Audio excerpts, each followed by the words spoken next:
The task we're considering in this lesson is when we have one column, like for example, job grade, and we want to somehow transform it or change it into a different column. So here, job grade takes on 6 different levels.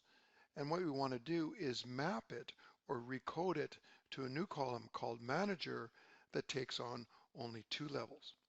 On top of that, job grade is an integer field, whereas our new manager column is actually categorical.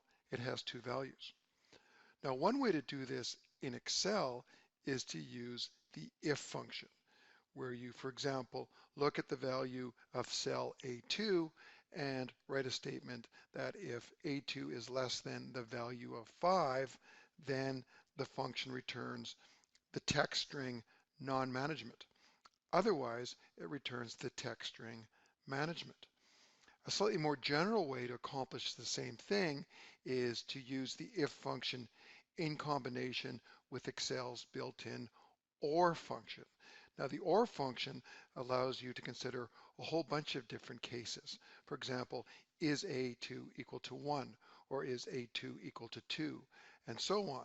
And if any of these cases evaluates to true, then the function returns the text non-management. Otherwise, it returns management. The advantage of this more complicated if function is that it's more general and it can be used to make data more or less granular. Either way, though, it should be pretty clear that doing data recoding in Excel is a bit of work. An alternative way to recode data is to use a specialized tool. And in SAS Enterprise Guide, the special tool we use is called the Query Builder. I'm going to start from the beginning here, and what we need, of course, is some data. So I hit Import Data, and I get my Excel spreadsheet, my bank data, and hit OK, and that invokes a set of wizards, and I can normally accept the defaults and click through these fairly quickly, make sure that my fields and my data types are what I think they should be, and hit Next and finish. And what that does is gives me my data very much like I have it in Excel. And if I close my data, I can see I have a workflow within SAS. It starts with a spreadsheet file. It goes through an import process, and what I'm left with is my data. Now, if I quit SAS and come back a day later or whatever, all these steps are saved, but it's important to realize that the data is not saved. So if I want to reload the data, I have to run this process, and that brings the data back in.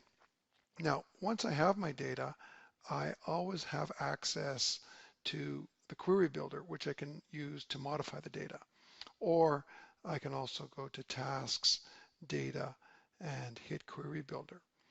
Now, what the Query Builder is on the left-hand side, it's a list of the data or the fields or the columns that are available.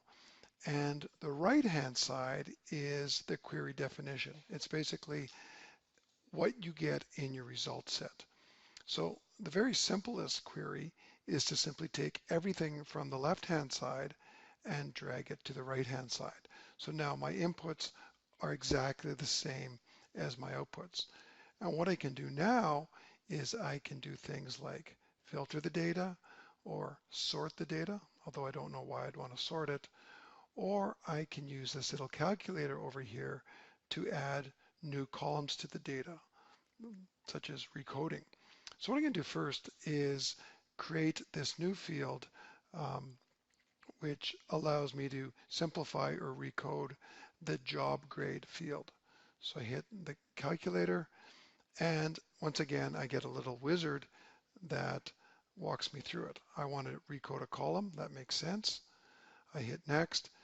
Now what I get here is a dialog that asks me which column do I want to recode. And it's a bit confusing because I get everything twice. But it makes some sense because the first list is all the fields that are available to the query on the left-hand side of the first screen. And what I get down below here are the results from my query. In this case, I've projected all the fields from the left to the right, so they're the same thing in either case. So I can select this job grade, or I can select the other job grade. It doesn't really matter, they're the exact same thing. But I'll select the one down here, and then I get this other dialog where I have to specify replacements. So over on the left, the easiest way to demonstrate this is just to walk through it. I hit add, and here I get to write my replacement rules. So I can replace values one for one, or I can replace a range. But what I want to do here is replace a condition. So I want to replace the condition where job grade is less than the number 5. I want to replace that with the text non-MGMT, non-management. And since that's text, I have to enclose that in quotation marks. So my value, because job grade is numeric, isn't enclosed in quotations, but because I want my new field to be textual, I have to enclose it in quotes. So I hit OK. And then I use the add button to sort of get the other half of that, the managerial ranks. So replace a condition greater or equal to 5. Those people are MGMT, management, in quotation marks. So basically I've specified my mapping over here. Now, if my input field job grade isn't less than 5 or greater than 5, it must be something else. It must be missing. So I'll just specify that over on the right here. That allows me to have a catch-all. And in this case, I don't expect to have that apply because all my rows have a job grade. Now, the other thing I have to remember is my new field isn't numeric, it's actually character. So I click on character and move on. So I can give my new column a name. I'm going to call it manager, and I'm going to use that also for the label. And I can check the logic of my replacement right here if I like. It looks good. The only thing I absolutely have to remember is to change this format.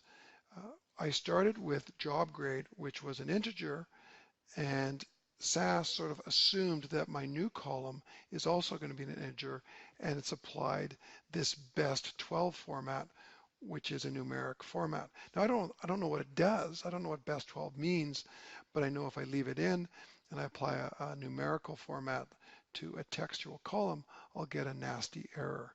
So the easiest thing to do is simply delete that and move on. What I see is my new column, my new computed column called manager. And if I want, I can drag salary down, and so it's on the far right, and I can run this. And what you'll see eventually is that on the far right, I have my new column called manager, and it takes on different values depending on the value of job grade.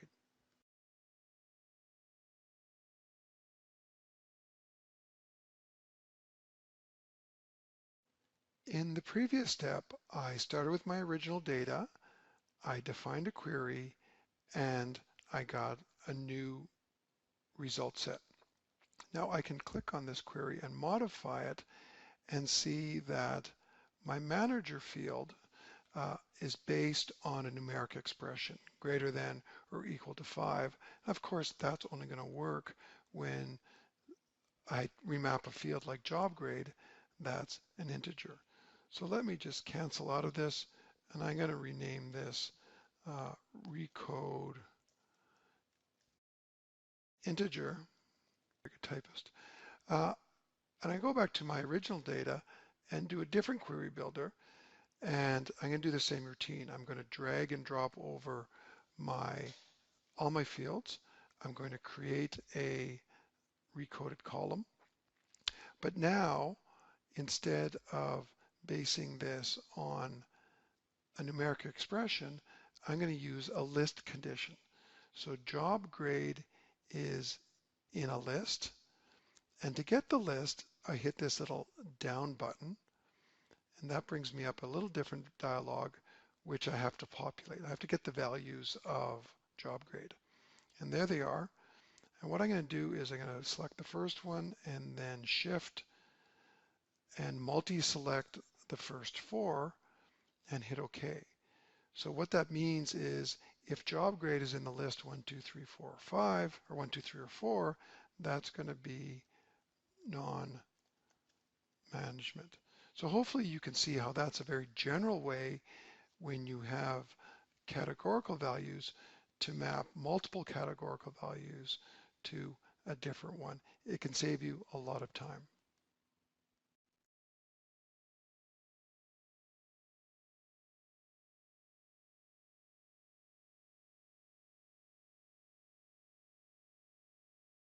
The last thing I'm going to show you is how to use the query builder to filter data.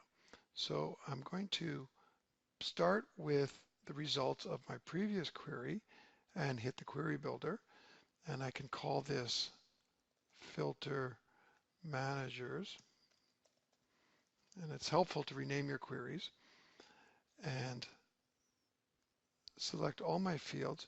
And you notice now that that manager field is here because I based this query on my previous results, so I can use this in my filter. Now to create a filter, you go up and you select the filter data tab, and then over on the right, there's a new filter dialog. So I click that, and this is a very straightforward dialog. I'm doing a basic filter, and I want to base it on the manager field. So I hit next, and I want to say only to include values or include records where manager equals some value. And I can either type it in or I can use that little pick function. I only want non-managers. So where manager equals non-management, those records only are going to be included. So I hit next. I can double check my logic here, hit finish, and when I run this, you'll see that instead of having 208 employees now, I have 173, and every one of them are non-managers. So I start with my original data, I recode it using the integer logic, which gives me a new result set. Then I apply a second query and use the results from my first query to query out all the non-managers. That is a typical workflow using the query builder in SAS.